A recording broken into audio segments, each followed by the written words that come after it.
Welcome to the Urban Wall Street Project. I'm your host, Earl Christian III, of course, and today I have a special in-studio series. You know, we like to highlight amazing talent from up-and-coming individuals who are doing some things in different artistic arenas and expressing their creative side. Well, I have a brother by the name of Todd Craig, and he's definitely not, you know, just another urban hood novelist. He's a novelist. He's a Harvard graduate. So understand HU, and HU is definitely in the building. Without further ado, Mr. Todd Craig, how are you, sir? What's going on? Good to see you. Happy to have you in the place, man. And so I want to get right into it. First of all, you're an author, you're a writer, educator. I commend that because I'm a writer myself, and I appreciate all, you know, the cats with the literary skills. An educator, definitely do that as well. So I used to be definitely on the same vein. Both went to a HU, so some synergy going on right there. But I want to talk about it, Torcha, because it's a serious situation. A lot of people might see the cover and think, you know, that's another urban novel, another gritty novel, but that's why I want to clarify this brother's a novelist and let him understand what Torcha is really all about. Right, well. And the soundtrack, because it's the soundtrack that goes with it. Okay, so comes with it. What I say to people when they first ask me about Torcha, I think that right now we're in a situation where there are a lot of hood books or urban books, and what I say is that my book is not a hood novel, but it's a novel that happens to be about the hood. It's a story about these three brothers growing up in this fictional New York inner city environment, and each one of the chapters is based on one of the 10 commandments. So in any situation, you see one of these brothers either in the midst of, about to, or having already broken one of the commandments, and the tension that comes from that. But the moral of each chapter is the 1 to 9 from Supreme Mathematics in the Nation of Gods and Earths. Okay. Now the concept, where'd you get the concept? You realize that each chapter represents a commandment. Well, what I wanted to do originally for me when I was writing this novel, what I was thinking about is how am I going to get the youth from my community to read? I'm from Queensbridge and Ravenswood Projects out in Queens. So what I wanted to do is I see a lot of kids going and taking the wrong direction. And when I was growing up, some of my friends did that. And when I got older and I started teaching, they were always like, yo, Todd, can you, like 20, 30-year-old men, Todd, can you help me to read? Right. So what I wanted to do is how can I get the youth in my community to read? So the way that I thought about it is if I could give them characters, look like them, walk like them, talk like them, dress like them, but then just slide in the jewels on the loaf, and I figured it could be a situation that would really work out, and that book could be a springboard for other literature that they could read. Definitely. It's kind of like I should say a literary version of why I started the Urban Wall Street Project. You want to slide the jewels in, mask, if you will, the messenger, and slide the jewels in, or mask the message so they read it because it's what they're used to, but then slide the jewels in it that they will appreciate intertwined in the message that they're already feeling. So I can appreciate that. Now, Torcha, because I know it's T-O-R with a hyphen, cha. What's the history behind the name? I wanted to spell the title phonetically because where I come from, we speak and that's what it sounds like. So to pay homage to the hood, I decided that I was going to do it. When we say torture, we don't say torture. Like I can do that in my classroom, but where I'm from, we say it's torture. Right. And so that's exactly what the book is. I appreciate that. Now, how long have you been writing a novel, and when did you first realize this is the type of novel I want to put together, and this is what I'm going to entitle it? Was there some particular epiphany or some spark or catalyst that said that's where it has to go? Right. At first, I first started writing seriously in like 98, 99 when I was working on my master's in education at Harvard. And I started thinking about this book, and I wanted to use the 10 Commandments because one of the things that I see in the hood is we always get the glorification of the negative, but we never get the positive. Like, we can talk about the drugs and the murder and the chaos, but we never talk about the issues of love and family and community and all of those issues that take place in our community. So for me, the 10 Commandments were like these morals that if I could phrase them in sort of like a real kind of urban situation, they would be timeless. But that just wasn't enough. So I just kept thinking on it. And finally, I started talking to some of the gods and earths that I knew. And as soon as I started talking to them, I was just like, you know what? Like, there's so much. When I really got into writing a book, it was right around 9/11. And we had so much negative talk about Islam, and if you were Muslim, you were either a terrorist, you were blowing something up, you were doing all sorts of crazy things, and I wanted to put that positive spin on it. Then you couple that with the fact that a lot of the youth running around, when it comes to hip hop culture, they use all these references, Yes. but they don't know where these references come from. They think they come out of a vacuum. Right. And so a lot of the language that we speak from hip hop culture is directly from the 5% Nation, or the Nation of Gods and Earths. Right. And so I wanted to slide that jewel in for them real quick. So okay. once those two things came together, it was just off to the press. And I appreciate that, and I want to go back because you said something. You know, sometimes I have a short-term memory, but when it sticks, it sticks.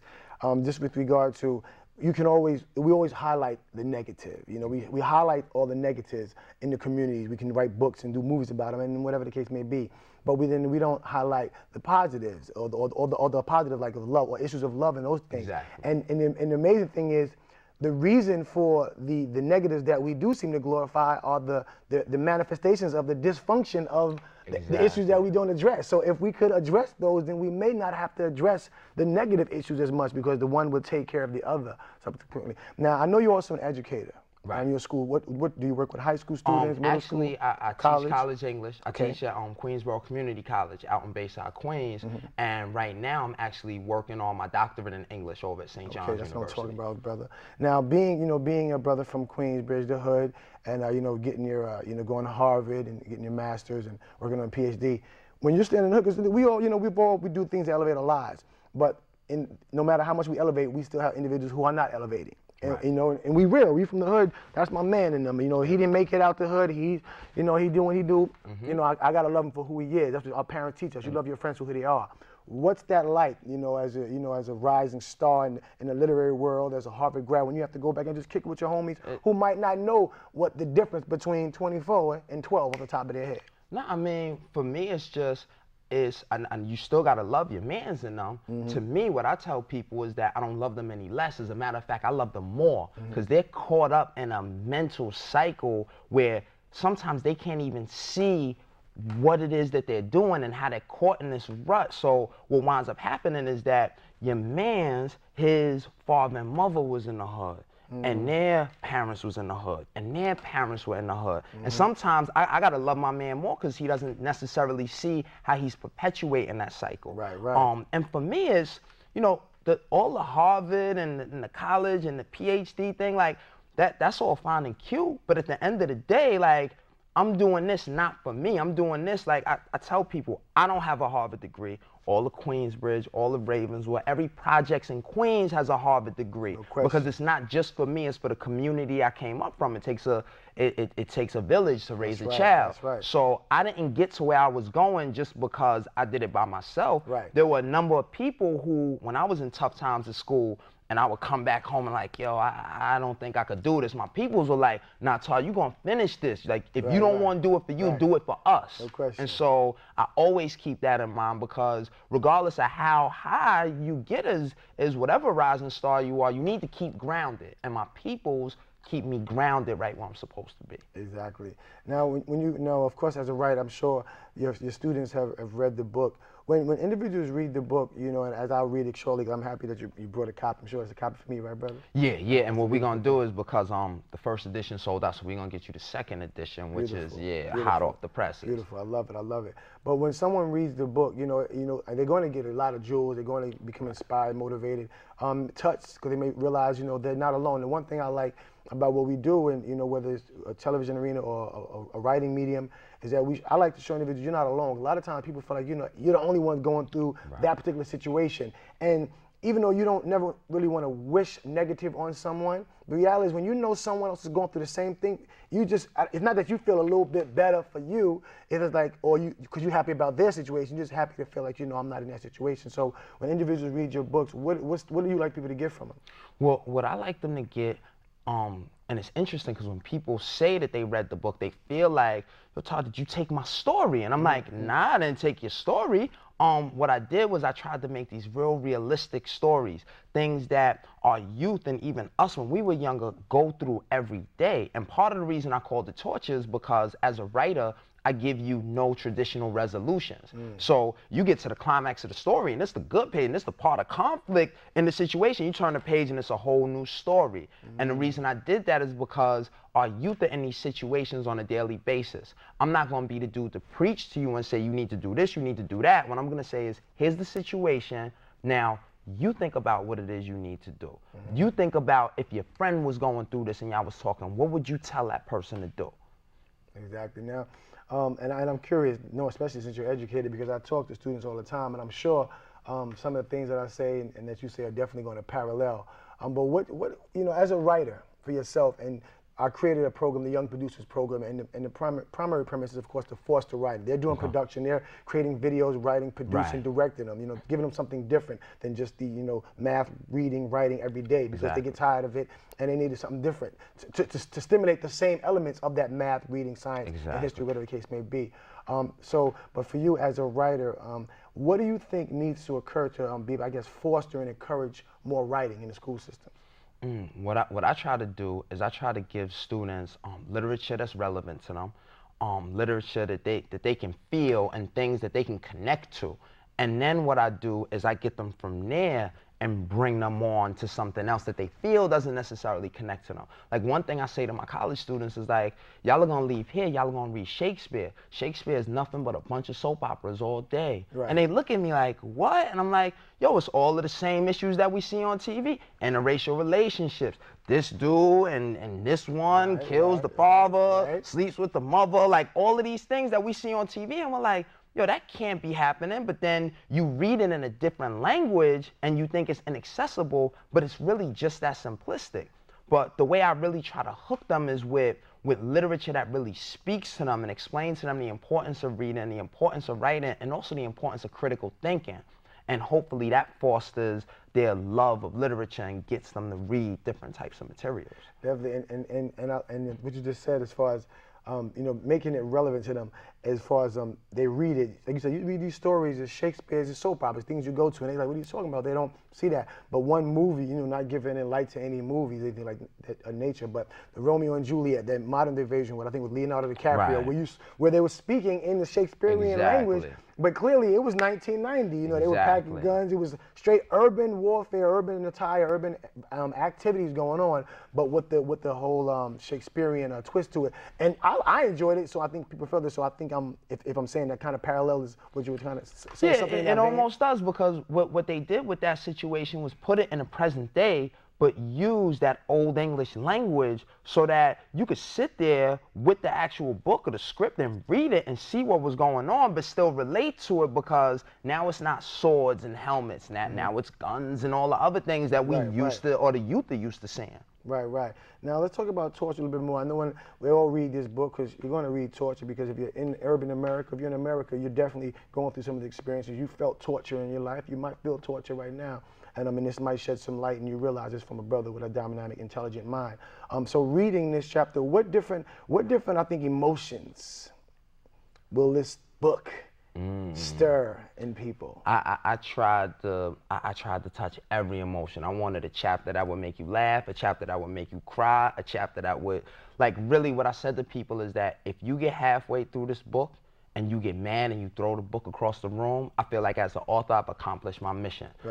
You're supposed to go through all the emotions and all of the feelings and all of the turmoil, and I even want you to get mad, like, yo, and throw it across the room, because then I feel like I touched every emotion that's running through you. Right. That's what I'm talking about. Now, there's 10 chapters. Is there any particular chapter in there? Sometimes we write or produce and you get a little block, or there's some chapters or segments we get to episodes that we really were into, like, this was my chapter. Of course, I appreciate all the shows. You appreciate each page that you pen. But there's a certain set of pages, like these 10 pages right here. When I was at this stage right here, you don't understand. Let me make you understand what I was going through. What section or what chapter, when we come to it in that book, can we say, okay, this was Todd's section. Let me tighten up and really get into it. Okay. One chapter that I actually love, and when I first finished the book, I wasn't really sure, but then everybody else was feeling it. And I thought, you think as a writer, like, yo, I think I'm onto it right here, but you don't know. You're a little tentative, but then when you start letting the work find, people like, yo, Todd, it's like, oh, okay. chapter 8, that's the setup right there, which is the 8th commandment, thou shalt not steal. And 8 in supreme mathematics is build or destroy. And it's about, without telling them everything, it's about one of the characters. His name is Emil. Call him M. He's a stick-up kid in the hood, but he's an aspiring rapper. Okay. So he goes to school, and he's in a broken household. So no father, his mother's on drugs, and he has a little brother and sister that need to eat.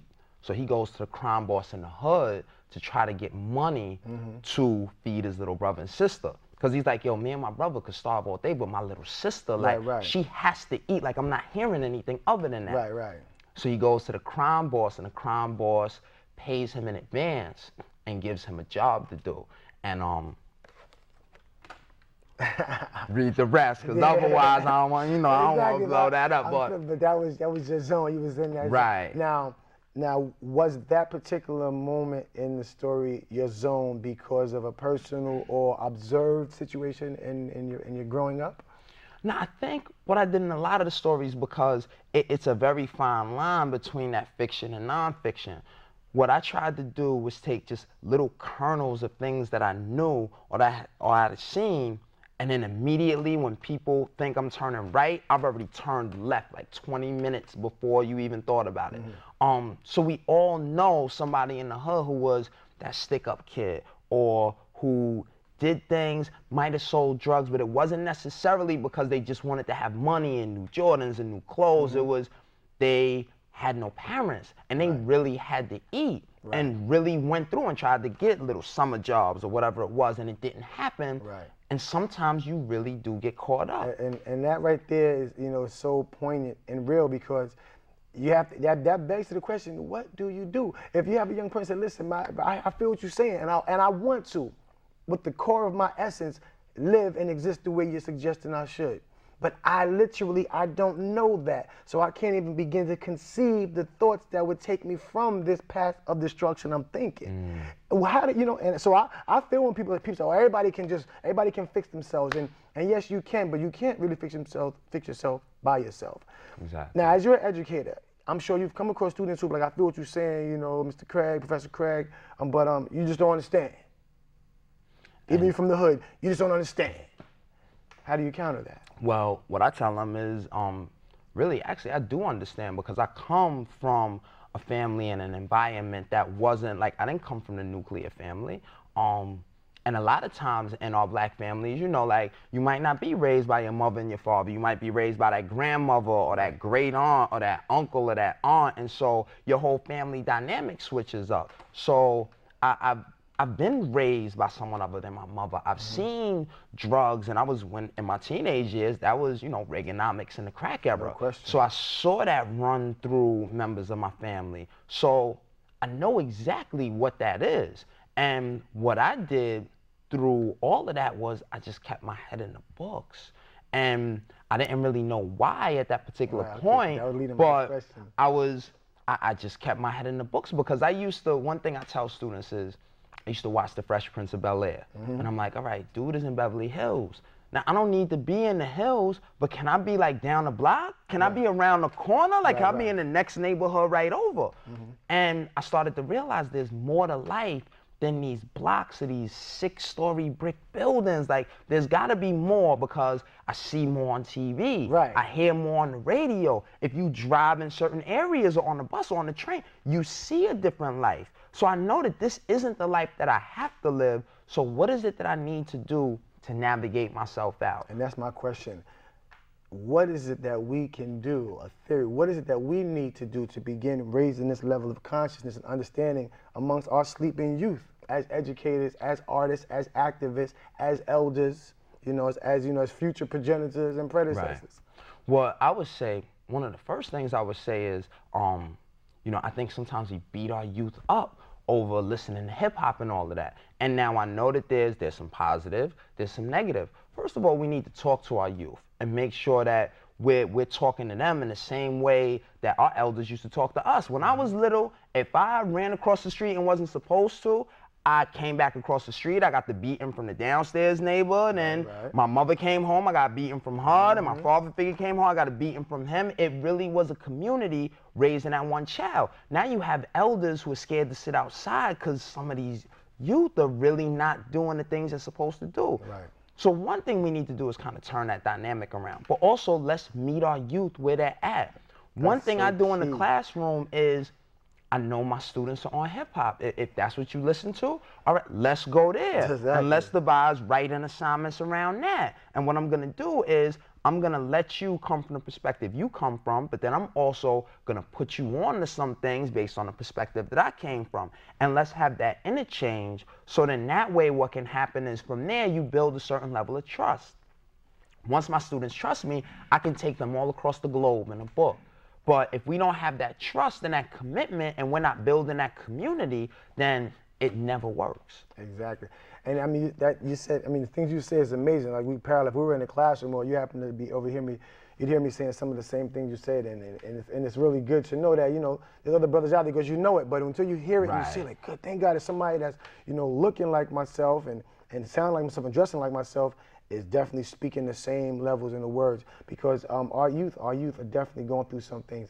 Now, I also as an educator, I wonder about the writing, and I like the approach, because like you said, I meet them where they are, and I think that's one mistake that a lot of the elders have. And I talk to individuals older, they have a lot of issues over the youth and their hip hop, and they see this in the third, and I have to clarify that hip hop is not the song. Hip hop is a culture. I was talking to a teacher the other day because the teacher was, you know, and I told her she was older than me, and she was, you know, really going on hip hop, and I said, you're talking about a rap record.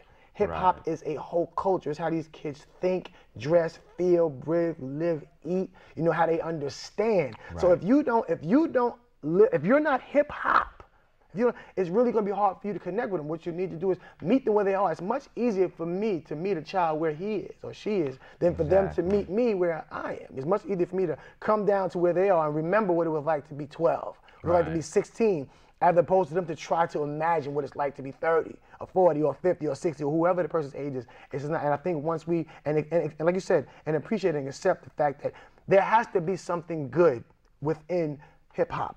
Because if it's moving the global masses, if everybody's paying attention, there's something. All the messages may not be a kosher or, you know, aesthetic to your ears, but then you have to understand, well, what is that message coming from? Is the message coming from Torcha? You know what I'm saying? Is the energy fueled because of Torcha? You know what I'm saying? Will they be inspired to escape from this physical and mental bondage because of the Torcha? You see what I'm saying? So I really appreciate that novel, man. And you want to come through now.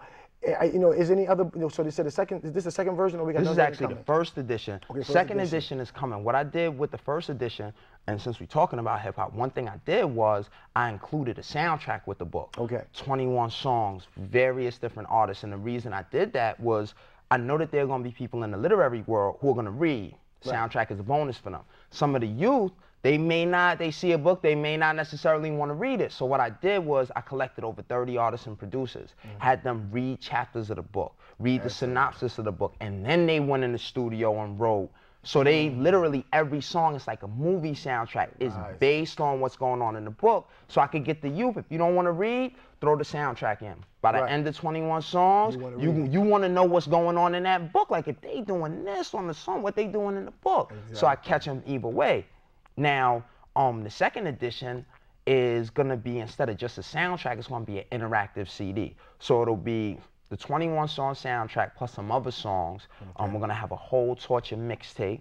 We're going to have one of the chapters, actually that's the setup right there, is a chapter that's being turned into a graphic e-novel. So literally it's going to be the comic book on the screen. And then there's going to be a 20 or 30 minute Torcha-mentary, which is just going to be the making of the book, a few in the studio series with some of the producers who are on the soundtrack. And all of that comes, so we're really utilizing the technology. Instead of the 80-minute CD, we're going to use the entire 700 megs that's on that CD. Okay.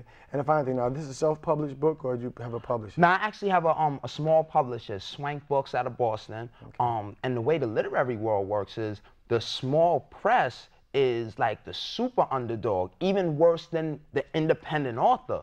because the small press falls right in the middle. Like the independent author goes out and hustles their own books, they get a buzz, and they can immediately get signed to like a major publishing press. And we know the conglomerates of Random House. Right. We know what they do. But the small presses have to work with the distributors who are really financially based on the big business model. So most small presses aren't successful and they usually go under. So the fact that we sold out this first edition, I didn't even know how serious it was, because I just stay on the ground like, where's the next signing? Where's the next reading? Where's the next this? And I was just at a conference, the AWP conference in Chicago, the Association of Writing Programs. And we sold the last book of the first edition out there, and literally people were like, you're on a small press and you sold out? Right. Great, oh my goodness, yeah. And it really started to soak in then, and the way we did it was, my book came out in 2008 at AWP in New York.